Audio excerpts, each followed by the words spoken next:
ជំរាបសួរបងប្អូនទាំងអស់គ្នានៅក្នុងវីដេអូនេះខ្ញុំនឹងបង្ហាញអ្នកទាំងអស់គ្នាអំពីរបៀប remove hacker ពី Telegram បងប្អូនទាំងគ្នានិងរបៀបតាមដានមើល Telegram បងប្អូនទាំងគ្នាមានការ hack Telegram ចូលឬក៏មានជនប្រកបនៅក្នុង Telegram របស់យើងនៅចាំលួចមើល Telegram របស់យើងដែរឬទេអញ្ចឹងនៅក្នុងវីដេអូនេះវាមានសារៈសំខាន់មែនទែនដើម្បីជួយការពារ Telegram បងប្អូនទាំងគ្នាពីការ hack ពីក្រុម hacker ពីក្រុមជនខលខូចដែលមានបំណងចង់វាយប្រហាររបស់យើងហើយចង់ដឹងព័ត៌មានរបស់យើងអញ្ចឹងវាតែសំងំនៅក្នុង Telegram របស់យើងអញ្ចឹងនៅក្នុងវីដេអូនេះដែរបងប្អូននឹងទទួលបាននៅចំណេះដឹងទាក់ទងទៅនឹងរបៀបដក hacker ចេញពី Telegram របស់យើងហើយនឹងរបៀបនឹងការមើលថាតើ Telegram របស់យើងមានពីណាខ្លះនៅក្នុងនោះដើម្បីយើងការពារ Telegram របស់យើងទាំងអស់គ្នាអញ្ចឹងធម្មតាបងប្អូនចូលមកកាន់ Telegram វារូបរាងអញ្ចឹងហើយយើងចូលទីមួយគឺបងប្អូនទៅចូលទៅកាន់ setting បន្តទៀតគឺបងប្អូនត្រូវចូលទៅពាក្យថា device បន្តទៀតបងប្អូននឹងឃើញ device ចំនួន3ហើយdevice នេះដូចជា device iPhone អញ្ចឹងបងប្អូននឹងដឹងហើយថាយើងកំពុងប្រើ Telegram នោះប្រើលើទូរស័ព្ទអី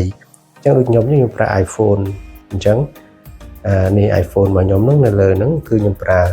អញ្ចឹងយើងដឹងហើយថាទូរស័ព្ទ iPhone របស់យើងបាទអញ្ចឹងយើងទៅដឹងថា device 2ទៀតនេះគឺមាន device Telegram លើ computer ហើយនិង Samsung Galaxy នេះអញ្ចឹងឧទាហរណ៍ថា2នេះគឺមិនមែនជារបស់យើងទេអញ្ចឹងយើងដឹងហើយថាអូ2នេះគឺប្រកាសជាក្រុម hacker ឬក្រុមជនខិលខូចហើយអញ្ចឹងយើងត្រូវតែ remove អា2នេះចេញយើងទុកតែរបស់យើងទៅបានហើយអញ្ចឹងយើងទៅរុញឬ remove hacker នឹងចេញជាបន្ទាន់បើមិនចឹងទេវានឹងសង្ងំតាមដានព័ត៌មានរបស់យើងហើយនៅថ្ងៃណាមួយយើងនឹងមានបញ្ហាដោយសារតែក្រុមជនខិលខូចវាបានសង្ងំនៅក្នុង Telegram របស់យើងអញ្ចឹងដើម្បី remove វាចេញបានគឺបងប្អូនទាំងគ្នាចុចទៅលើ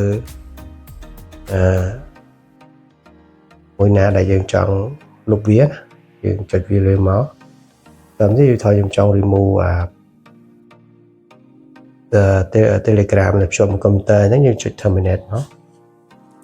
អញ្ចឹងយើង terminate ទៅពេលយើង terminate ទៅគឺយើងទៅបាត់ហើយឧទាហរណ៍ខ្ញុំចង់ remove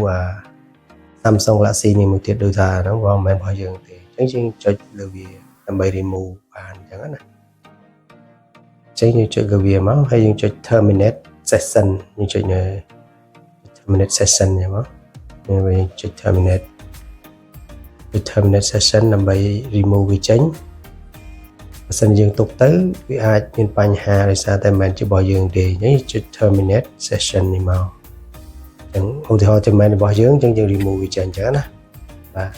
អញ្ចឹងវានៅសល់តែ iPhone 7ហ្នឹងទេគឺជារបស់ខ្ញុំឧទាហរណ៍អញ្ចឹងបងប្អូនអាចចូលទៅ remove អញ្ចឹងទៅគឺហើយអាសាចូលមើលបងប្អូនអាចចូលអាសាចូលមើលវាទៅហើយមួយទៀតបងប្អូនអាចចូលទៅកំណត់ក្នុង two step verification ហើយនឹង passcode Face ID អញ្ចឹងហ្នឹងយើងអាចកំណត់បានតែវីដេអូ